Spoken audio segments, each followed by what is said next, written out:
Say that. Why my whole name on here? No, that is not how you spell my name. Video expression. This is not how you spell my name. Come back this way, Mr. Sir. There you go. Mr. Raquel Roberts. I want everybody to see my name is spelled right.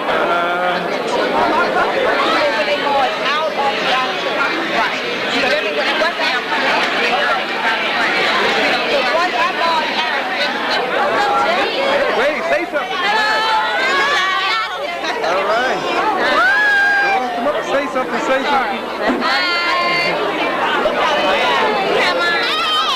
Where's Chris? I'm a business person. I'm buying it. Come on, say something, yeah. How you doing? I'm Christy. How you guys waiting? All right. May I have your attention, please? Should have brought our pictures with you. Hey, what's up, video? Students, let's hold it down just a few minutes. Very shortly, we're going to be starting. Actually, in approximately the next 15 minutes, we're going to be playing some music and we're going to be getting ready to go in. Most importantly, we want to thank all of you for coming. We want to thank our staff members for being here also. Students, if you have sunglasses, leave your sunglasses with your instructors. We will give them back to the media afterwards, but do not even have a good family day, and for your parents to be very happy. Please be reminded, I know many of you saw graduation ceremonies the last couple of days. Please be reminded, they're important, but it's also a very sacred moment that we want all of you to remember. So once again, congratulations, and we're going to be there to go in about 15 minutes. Thank you. All right.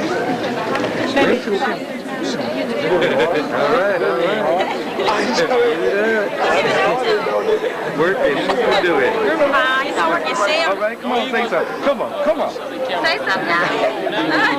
I'm happy to lead in school. Really? I'm happy to lead in school. And you're taking to 63 dollars. I need to take mine. I am sorry. Come on and take one. Okay. Sit down for thank you.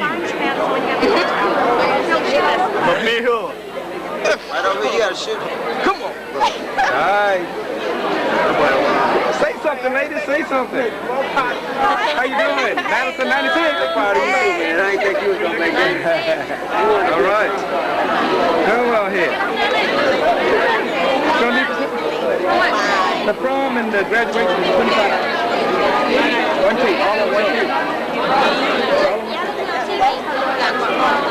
Hey, come on.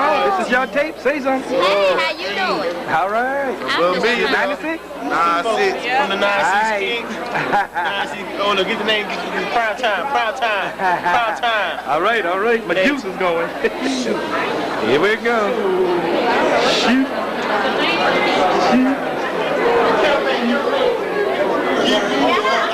Come on, man. Let's do it. All right. I got 2 words for y'all now. It's over. It's over. Say something else, man. I don't do it like that. Good. Here we go.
whichever.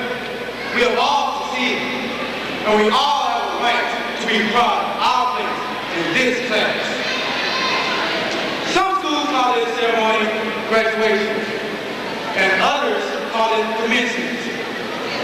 I feel commencement is a better term, because today we're ending one phase of our lives and beginning a new one.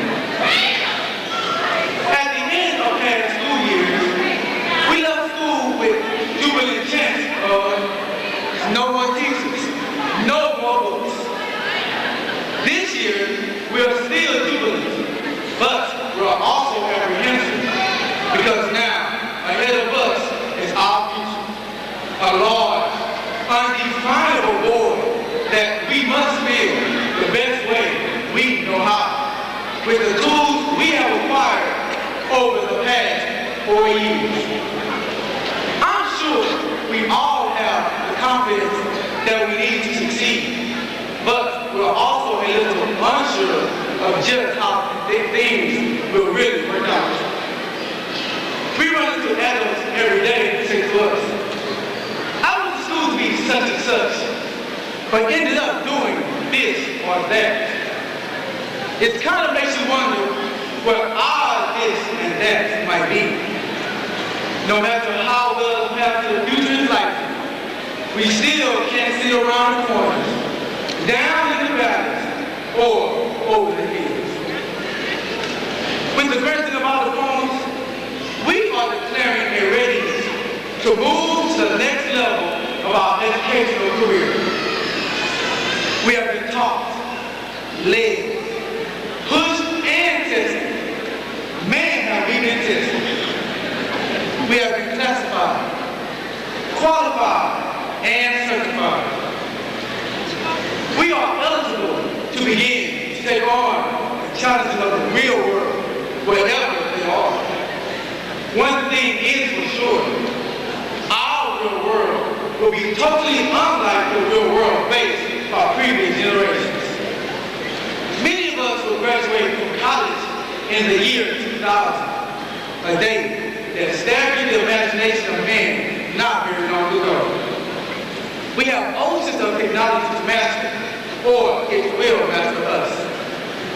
By the year 2000, we will have been responsible for voting in our second presidential election, and we must stop blaming Congress's actions on older voters. Our future is a scary one, but as I look at you classmates today, I feel it is a challenge we can face head on.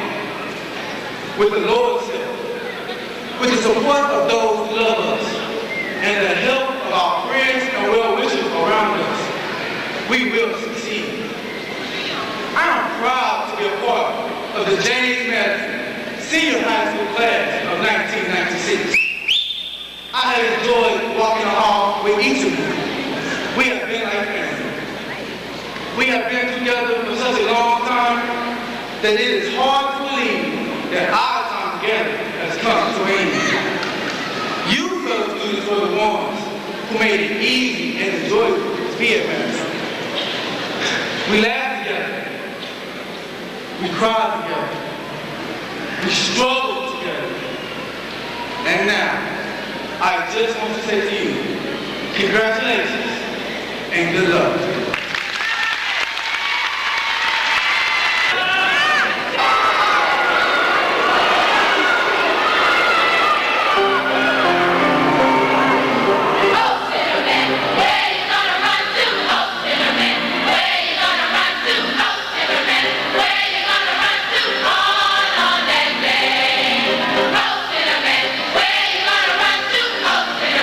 Where you gonna run to, Ho Cinnamon? Where you gonna run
Director by the U.S. Senate.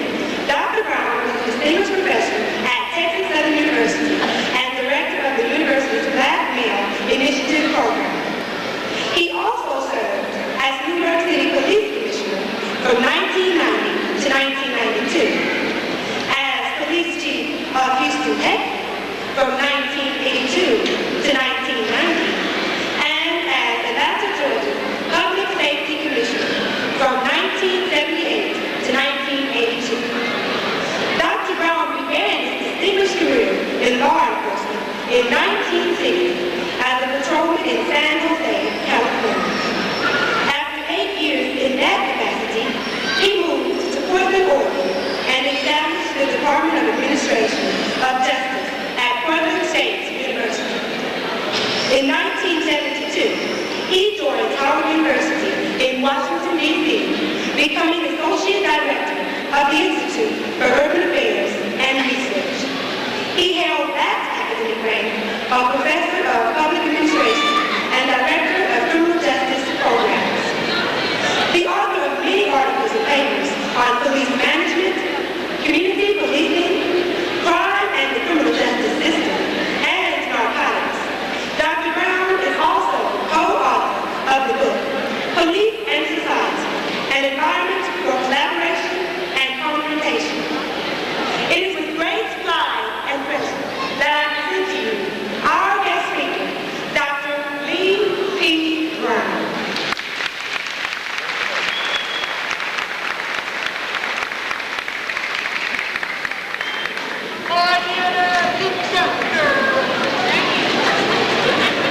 Let me begin by expressing my appreciation to Monica for such a kind and very generous and eloquent introduction to the members of the Board of Education, Principal Irving, Vice Principal Ali, Vice Principal Guidry, Vice Principal Spencer, the faculty, staff, parents, and students, and especially to the graduating class of 1996.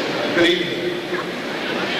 Let me begin by saying hello and most importantly, congratulations to the Madison Marlins class of 1996.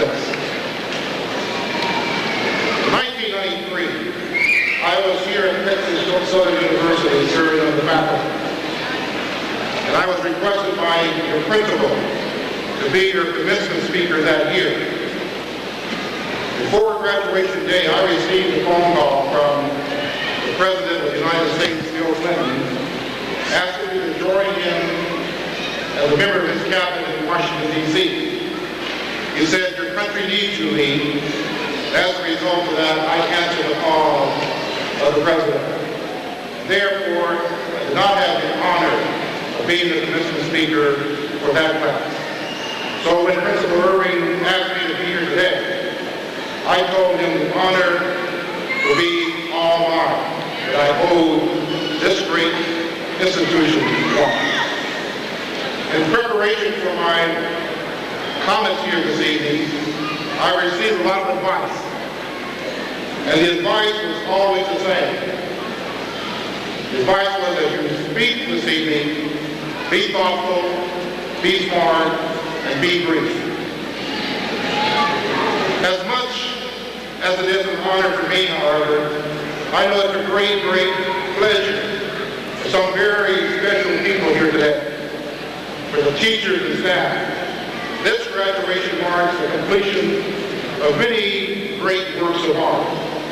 Today, the teachers and staff pause to reflect on their masterpieces, taking pride in the knowledge that they had a hand in molding the minds of these beautiful young men and women assembled before us.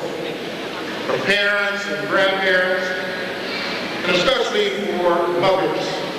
Yes, the mothers, perhaps more than anyone else, deserve to relish this moment. Two of you would just lean back and behold the overwhelming fact that these great, big men and women are your babies, but all grown up. But for all the trials and tribulations of my generation, I can't help but believe and yes to the word that the young men and women in many ways have a more treacherous road to climb. Today is a milestone for each of you. It is an end and a beginning. It is an end forever of adolescence. It is the beginning of your life as adults. It is an end to the daily routine of this fine institution.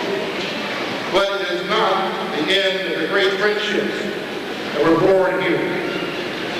It is only the beginning of the friendships and professional relationships that will last a lifetime if properly nourished.